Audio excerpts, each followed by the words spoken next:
공무집행방해죄.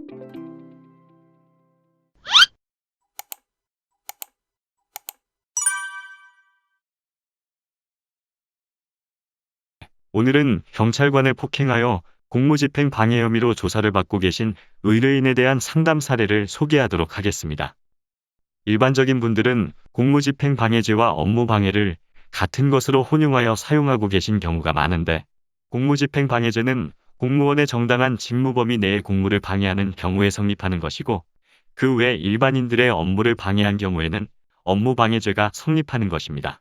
공무집행 방해죄가 정확히 어떤 범죄이고 그 처벌 정도는 어떻게 되는지 한번 알아보도록 하겠습니다. 공무집행 방해죄란 본죄는 직무를 집행 중인 공무원을 폭행 또는 협박함으로써 성립하는 범죄입니다. 직무상의 행위를 강요 또는 저지하거나 그 직을 사퇴하게 할 목적으로 폭행 또는 협박하는 것을 말합니다.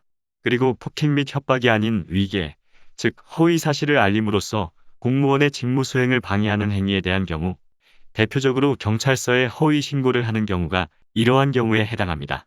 공무집행 방해죄의 수단.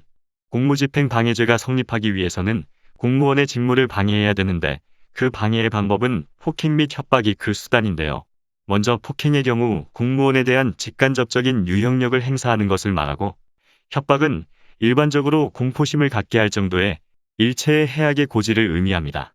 본죄에서 유의해야 하는 것은 위와 같이 폭행 또는 협박, 위계가 있었다 하더라도 공무원이 직무를 수행하는 데에 있어 방해가 되었다는 결과가 현실로 일어나지 않더라도 그 위험성을 발생시키는 것만으로도 죄가 성립된다는 점입니다.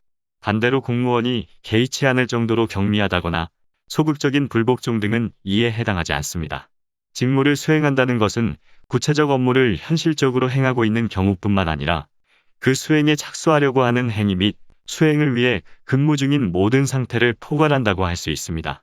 그런데 만일 공무원의 행위가 적법하지 않았다면 이를 거부하는 과정에서 경찰관에게 폭행을 가했더라도 본죄는 성립하지 않습니다. 즉 정당한 직무집행을 방해한 경우에만 본죄가 성립하므로 자신의 행위가 공무집행 방해죄에 해당하는지 판단하려면 먼저 공무집행이 적법한 직무행위였는지를 살펴보는 것이 중요하겠습니다. 예를 들면 현행범을 체포할 때 정해진 법적 절차를 준수하지 않고 실력으로 연행하려 하는 것은 적법하지 않은 불법 체포에 해당하는데, 이러한 상황에서 그 체포를 면하려고 반항하던 중 상해를 가하는 것은 정당방위에 해당하므로 위법성이 조각되어 죄가 성립하지 않습니다. 공무집행방해죄의 처벌 정도는 본죄가 성립할 경우 5년 이하의 징역 또는 1,000만 원 이하의 벌금에 처할 수 있습니다. 위계에 의한 것 역시 동일한 형량입니다. 여기에 사건의 경위, 동종 전과 여부, 피해자와의 합의 등의 사항을 고려하여 처벌 수위가 결정됩니다. 또한 본범죄 행위로 공무원을 상해에 이르게 하였다면 3년 이상의 유기징역, 사망에 이르게 하였다면 무기 또는 5년 이상의 징역으로 가중되어 처벌됩니다.